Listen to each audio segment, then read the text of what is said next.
Welcome back to Stars on the Floor, mga kapuso. Handang-handa na ang tinaguriang Power Twin Towers para sa isang matinding throwback performance.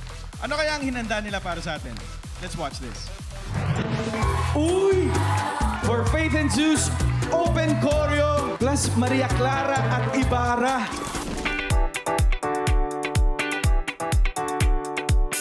Open choreography is a fusion of different styles. Everything. Everything!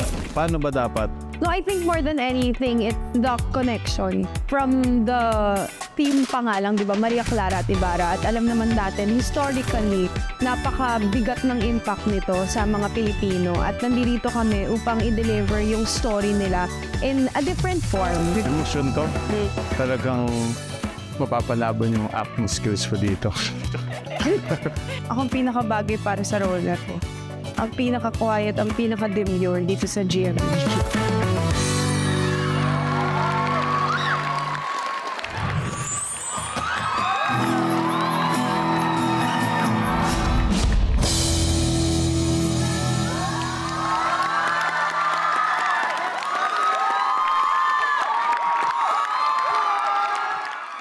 What a performance! Senyor at senyorita, open choreography na may kwentong Maria Clara at Ibarra.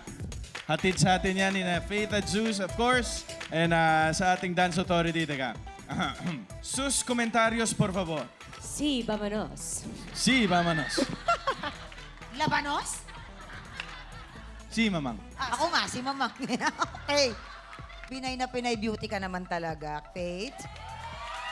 At maginoong lalaking-lalaki naman talaga ang sus. Diba? Pinoy na Pinoy. Sisi tayo open choreo at talagang malawak yung scope ng dance style. At napakita naman talaga ninyo na marami palang pwedeng gawin. Bakit kayo nagpapaiyak? Sobrang nasad ako na nadala ko dun sa yung sayang yung pagmamahalan nila. Alam mo yon yung... Huwag na nating ibalik. Focus ka na lang. Ma'am! Coach? Ang hinahanap ko, magkaroon ng part si Faith. Kasi all throughout, nakatingin. Sa simula pa lang, nakatingin ako kay Zeus.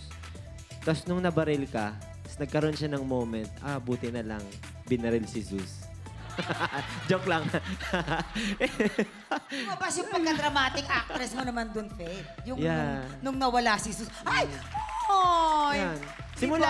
Simula nung binaril si Zeus hanggang matapos, nakatayo lang yung balaybo ko. Good job. Well, dito sa ginawa kasi nila, lumalabas dito yung importansya ng artistic expression. So, mahalagang-mahalaga na hindi lang nadaan sa sayaw, pero yung emosyon na ipinakita nyo at hindi lang individually nag-connect kayo sa isa't isa. Kaya siguro, both sila, sinasabi ng mga kasama ko dito na na-touch sila. Kasi alam naman nating lahat ang kwento naman ni Maria Clara at ni Ibarra na ganito talaga ang kwento na kahit anong hadlang ang dumating, magmamahalan pa rin kayong dalawa. Yan ang masasabi ko para sa inyong dalawa. Muy bien. Coach April pala sa Coach April. Thank you. Coach April, Muchas maraming gracias. salamat.